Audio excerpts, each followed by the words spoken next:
আমার এসব যে পরিকল্পনা এবং সুপারিশ এবং প্রতিশ্রুতি যা এতক্ষণ আমি আলোচনা করলাম, সেটা আমাদের যে মুক্তির সনদ ৩১ দফা, আমাদের ভারপ্রাপ্ত চেয়ারম্যান জনাব তারেক রহমান কর্তৃক প্রণীত ৩১ দফা, তার আলোকেই কিন্তু আমি এই সমস্ত প্রণয়ন করেছি আমার এবং স্বপ্ন রচনা করেছি।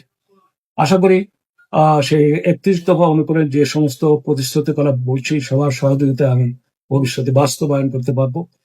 এবং আজকে শেষ কথা হচ্ছে যে সবাই জানেন এবং ইতিমধ্যে আমি গ্রামে গঞ্জে সবাইকে জানিয়ে দিয়েছি, আমি ঘোষণা দিয়েছি যে জামালপুর ২ আসন ইসলামপুর, এখান থেকে আমি জাতীয়তাবাদী দল বিএনপি মনোনয়ন প্রার্থী।